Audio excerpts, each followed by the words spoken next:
یہ اللہ کی کتابیں، اور ان کتابوں کے علاوہ اور بھی کتابیں ہیں جو اللہ نے مختلف اوقات میں مختلف نبیوں کو عنایت کیا۔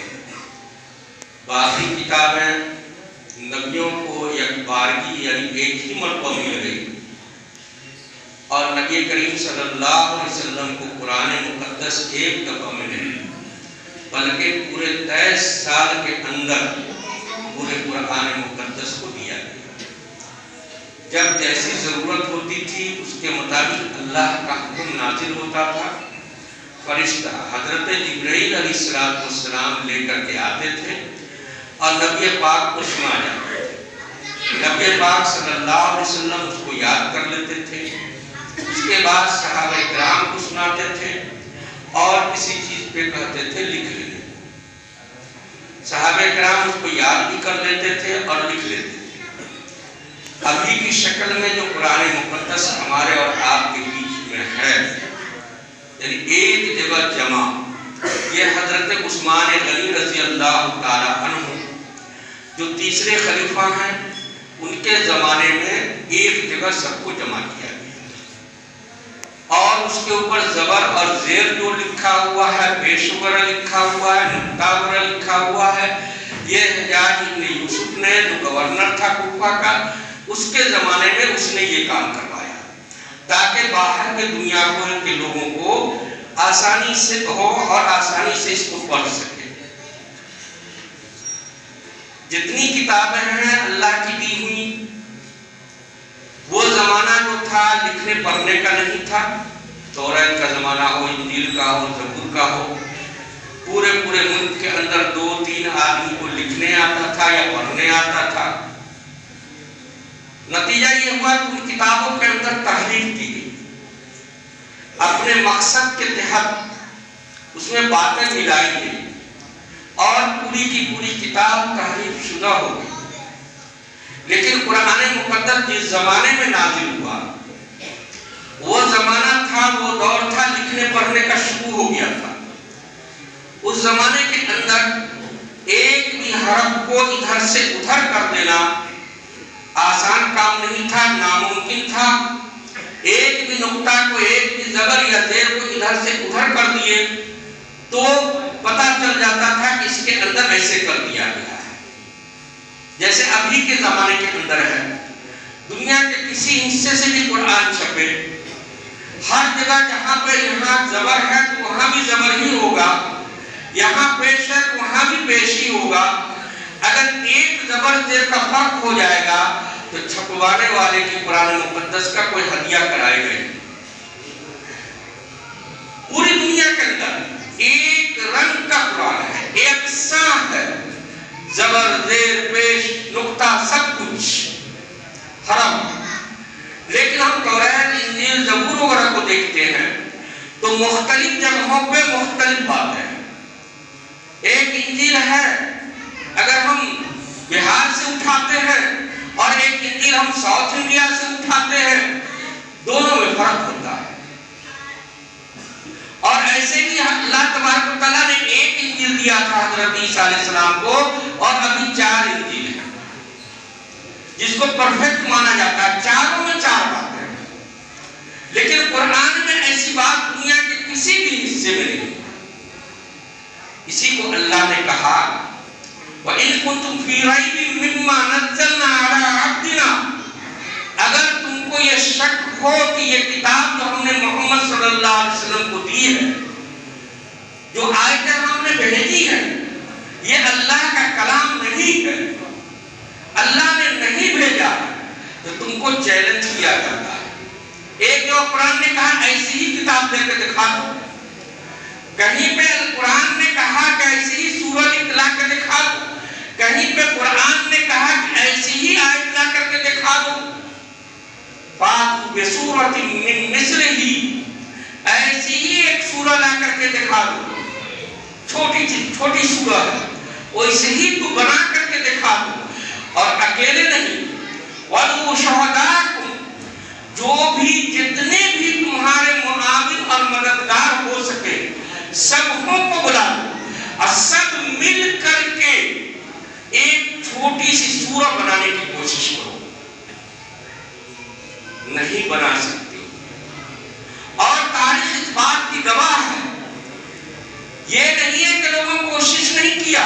اسلام کو مٹانے کے لیے جتنی کوششیں کی گئی، سب سے تو آسان یہی کوشش تھی.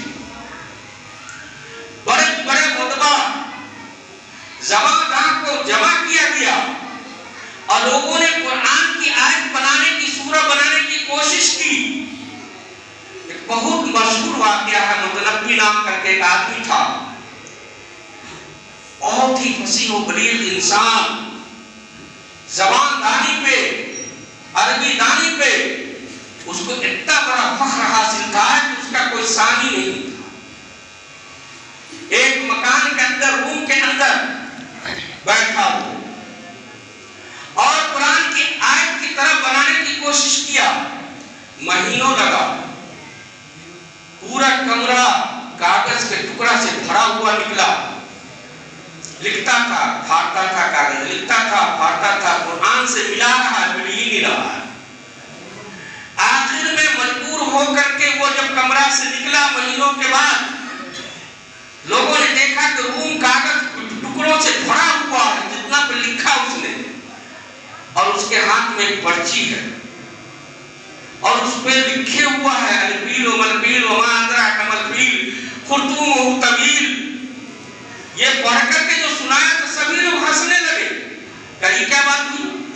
سب کو معلوم ہے ہاتھی کیا چیز ہے، تم کو کیا معلوم ہاتھی کیا ہے، اس کی سونڈ لمبی ہوتی ہے. یہ عربی کا ترجمہ ہے، اس طریقے سے لکھ کر نکلا. سب لوگ اس کو بیوقوف بنا دیا. بھئی یہ کیا بات ہوئی؟ قرآن کے آیت کے برابر تو کوئی لکھ کے لائیں گے، ہم کوئی سا لائیں گے. لاکھوں کے کاغذ تم نے پھاڑ ڈالے اور کیا کچھ نہیں. تو دنیا نے کرنے کی کوشش کیا، لیکن یہ اللہ کا کلام ہے، اللہ سے مقابلہ کوئی بھی انسان کے بس میں نہیں ہے کہ کر سکتا ہے. اس لیے کہ اللہ نے ہی انسان کو عقل اور دماغ اور سب کچھ دیا. قرآن مقدس کا یہی ایک معجزہ ہے کہ اللہ کا کلام ہے. آپ کو معلوم ہوگا کہ نبی کریم صلی اللہ علیہ وسلم جب مکہ کے اندر دین اسلام کا پیغام بھیجا، لوگوں کے سامنے پیغام سنایا، پورا مکہ دشمن بن گیا. اور یہاں ایک پابندی ان لوگوں نے لگائی، یہاں ہزاروں پابندیاں لگائی تھی. ایک پابندی سبھوں نے بیٹھک کر کے یہ کیا کہ محمد رسول اللہ صلی اللہ علیہ وسلم جب رات میں قرآن اپنے گھر میں پڑھتے ہیں تو کوئی بھی آدمی سنے نہیں، سننے کے لیے نہ جائے.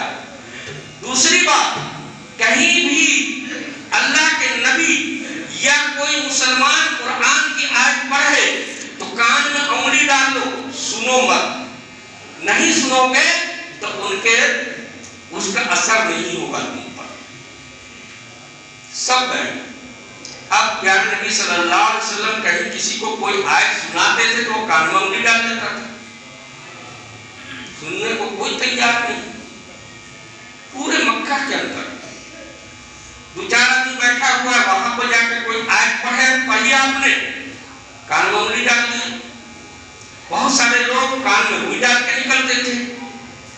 کوئی مسلمان کوئی قرآن کی آیت کسی کافر کے سامنے پیش کرتے تو سننے کو تیار ہی نہیں، جلدی سے کان میں انگلی ڈال دیا، پہلے سے انگلی ڈالے ہوئے. یہ سب تاریخ ہے. کس طریقے سے نبی کریم صلی اللہ علیہ وسلم نے اور انگلی پہ گنے چنے صحابہ کرام نے دین اسلام کو بڑے نو انسان تک پیش کیا. کتنی تکالیف اور مشکلوں کے ساتھ. آپ اس سے اندازہ لگا سکتے ہیں. ہم کوئی بات کہنا چاہتے ہیں، دوسرا سننا نہیں چاہتا تو ہم سناتے ہی نہیں. لیکن نبی کریم صلی اللہ علیہ وسلم اللہ کے داعی بن کر کے آئے تھے، نبی بن کے آئے تھے. تمام تر کاموں میں انگلی ڈالنے اور انگلی ڈالنے کے باوجود قرآن کے اندر، تلاوت کے اندر جو ایک مٹھاس ہے. اور کیا ہے مٹھاس؟ سننے میں بھی اور پڑھنے میں بھی. تمام مکہ کے لوگوں نے بڑے بڑے سردار جو تھے سبوں نے کریا قسم کھایا کہ محمد رسول اللہ یا حضرت ابوبکر جب